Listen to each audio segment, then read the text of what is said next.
people presenting solutions everywhere, be it through the political circles, spiritual leaders, to more progressive movements offering self-sustainable solutions, many people seem to have a plan of how to fix the world. Others say all is just as it's supposed to be, and all we need to do is go with the flow, focus on love and light, and everything will be good. Visionary ideas are good and great to have. However, hopes based on ideals can shatter into nothingness if there is no foundation to build it on. The popular notion is that we must do, act, or vote, and it seems most folks want just someone to tell them what to do, so they don't have to think too much on their own. The question is, what are we really able to do if we don't even know ourselves? What is humanity? Yes, we are all one, but are we all truly the same inside, seeing, thinking, feeling the same way? Who is to say what is good for the world and what is not?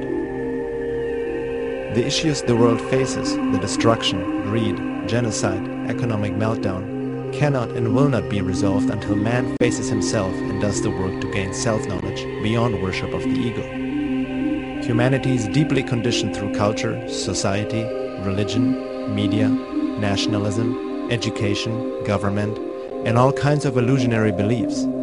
Before we can offer any solutions, we need to become aware of this conditioning and do the work necessary to truly understand ourselves with our mechanical reactive behaviors, emotional addictions, and our biases to automatically reject information that conflicts with our worldview. Honest self-work takes effort and courage, as one will have to confront the social conditioning and programming as well as the lies one is telling oneself in order to fit in. If one is sincere with oneself, this process will lead inevitably to confront the lies in the world, and one starts to see the world more as it is, not as one likes it or assumes it to be. This results in a rise of consciousness and awareness, moving from subjectivity to a more objective view, letting go of the false conditioned self and embracing one's higher self based on truth, knowledge, and essentially love, which is a higher state of being and not merely an emotional state. The more we see ourselves and the world objectively, the wiser our choices become, and our resulting actions will have lasting positive impact. This work is to be done within and without, for both are interconnected. Much like when Neo woke up in the film The Matrix, the view is not necessarily pleasant once the illusions, buffers, and programs have been dislodged. Only truth will set us free. Once we can see, especially the unpleasant aspects of our reality so many people like to ignore, we'll have a better understanding of what to do.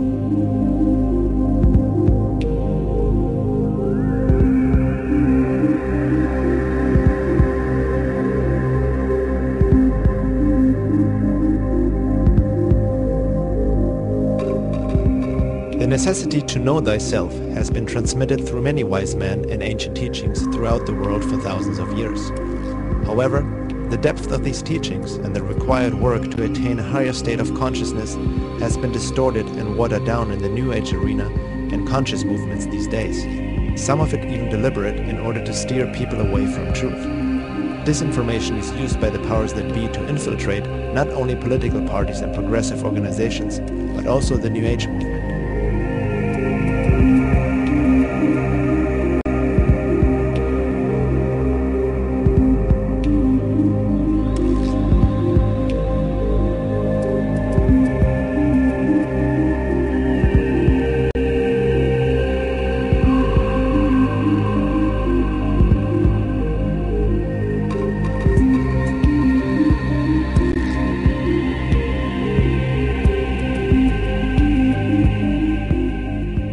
Religion has been used to control society for ages. The New Age movement, with its many distorted teachings, seems to become the new global religion, vectoring people into complacency and conformity with an oversimplified understanding of we are all one or all you need is love.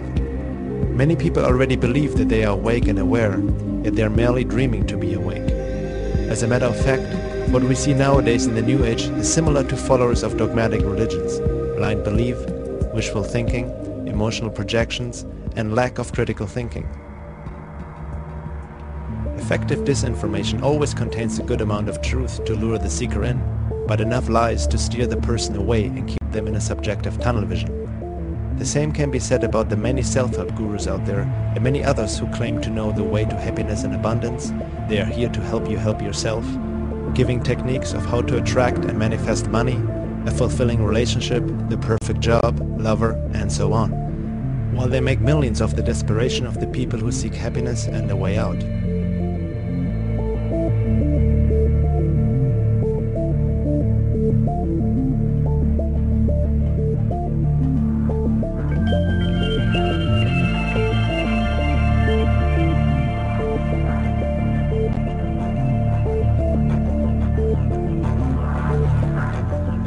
When looking deeper into some of his self-help teachings, one can see that they mostly appeal to the ego with its conditioned desires and buffers. They promote and push to follow desire without truly trying to understand where they come from to begin with. In a sense, what is sold today as spirituality and self-work is quite the opposite of what the classical esoteric traditions have passed down. It is more an escape, another buffer to stop seeing the world and oneself as it is. True self-work is not a walk in the park or about manifesting one's desires.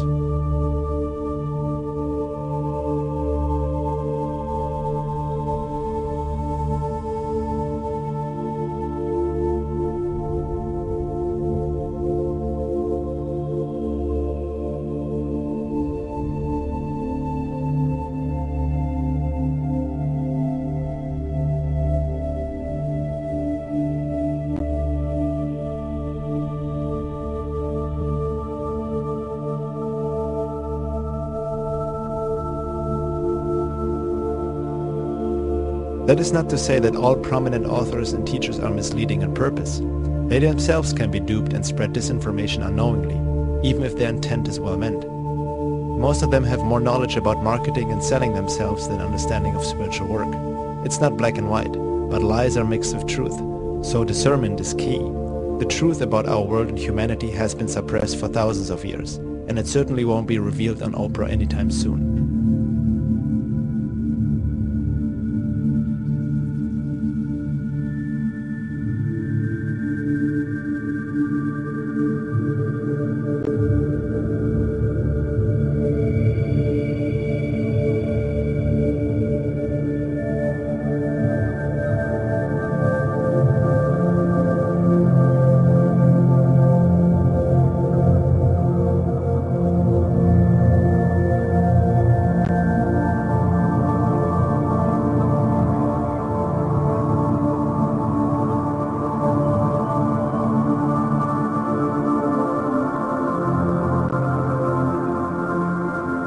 The necessity to seek truth in oneself in the world and act upon it has to come from oneself.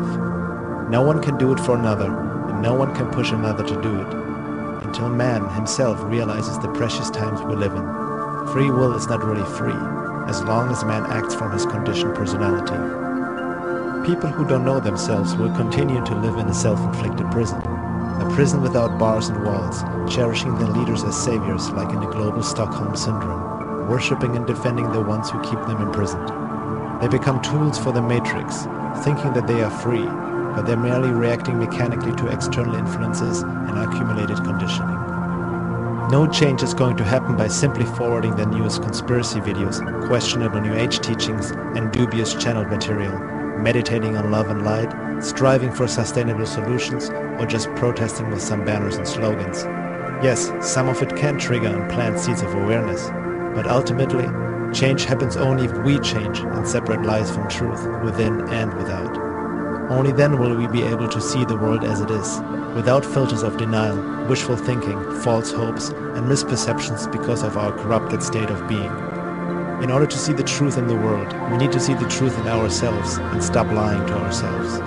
Only then will we be able to know what to do and act upon it.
this time of transition, there is an awakening happening, no doubt. However, we are also in the age of deception, and if people don't know themselves, they will mistake reality for illusion and illusion for reality. The term awakening needs to be carefully looked at, because people can awaken to merely another form of illusion and dream of waking up while still being asleep. On the other hand, self-work can easily turn into a narcissistic activity if one is too absorbed with oneself or has no network that can give objective feedback and mirroring. The solutions presented by various conscious movements these days and other people who have good intentions are not bad in themselves. However, by leaving out the necessary deeper self-work that is needed to truly be the change, nothing will change fundamentally, and so many of those solutions become just castles in the air. It is also the prerequisite to seek truth in the world, for one's perception needs to be clear in order to discern lies from truth. Honest self-work goes hand in hand with looking at global issues that seem to be ignored by many self-proclaimed conscious people who want a better world. Be it 9/11, Zionism, psychopathy and pornorology, the UFO phenomena, and many other secrets present and past. There is still much we have to come to terms with before any form of golden age is going to manifest. Suppression of knowledge is the name of the game. There are traps and dead ends on the path towards awakening, and there are forces that do their best to keep humanity asleep. It is no coincidence that much of this crucial esoteric knowledge has been filtered out and is hard to come by in today's spiritual, conscious, and New Age movements. Knowledge protects, ignorance endangers.